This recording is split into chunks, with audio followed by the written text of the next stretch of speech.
If you're subscribed to this channel, you know I'm not a huge comic book fan. If you're not a subscriber to this channel, well, you should be. We have some really fun conversation starters for you to dive into, and we'll continue to every Thursday at 4 p.m. Eastern time. But I'm getting into the weeds here. Anyway, Spider-Man is one of my few comic book touchstones. I've played most of the games, I've seen all of the major movies. I've even read some of the comic books, and that's a major deal for a casual comic book fan such as myself. So you can bet that I was filled with excitement the moment I saw Spider-Man for PS4 announced at E3. And more recently, the moment I could, I rushed to see Spider-Man Homecoming. But therein lies my problem.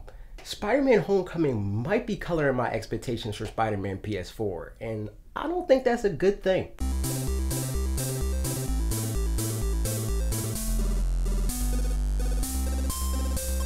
Spider-Man Homecoming is easily the best film adaptation of everyone's favorite responsible neighborhood arachnid-based hero, and maybe my favorite iteration of the character to date in any medium. With that being said, I'm sure you can imagine Spider-Man PS4 has a lot to live up to in my eyes, and I'm sure many other Spidey fans out there feel the same way.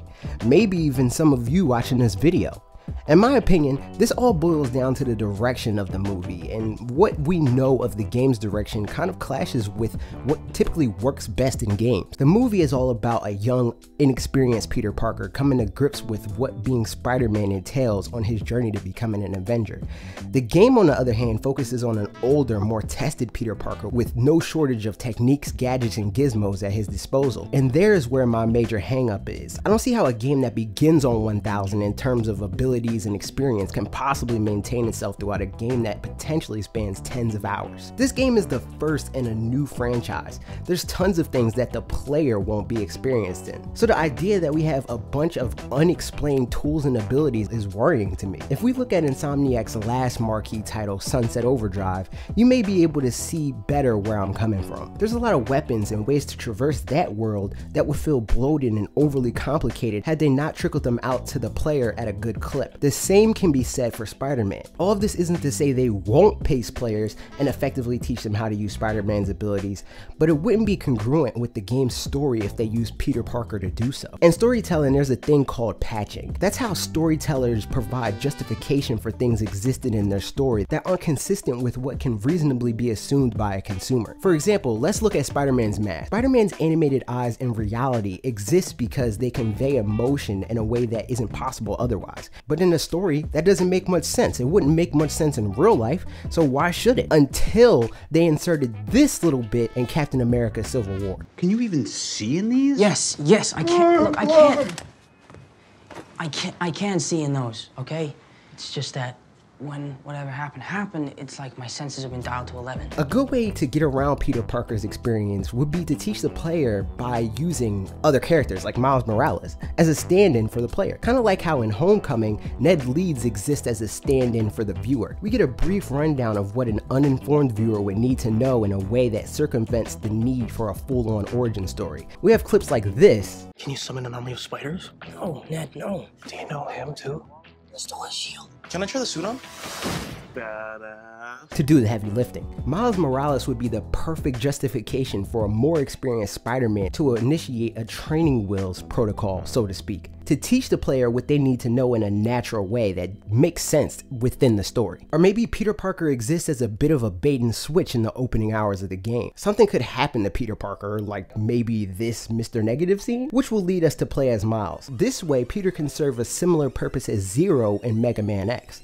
Briefly show us what we'll become, so we have something to strive for as we progress. My last hang up is the scope of the game. I think there's a lot more potential to be had than just creating some world-ending stakes with some side quests sprinkled in and leaving it at that.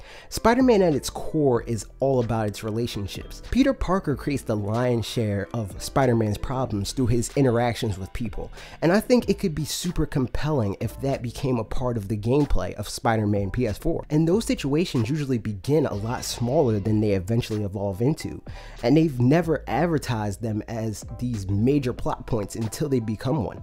I think if Spider-Man PS4 were to do something similar to this rather than developing one set story for everyone to experience the same way, it would be a far better, more interesting game than an Uncharted style set piece based game.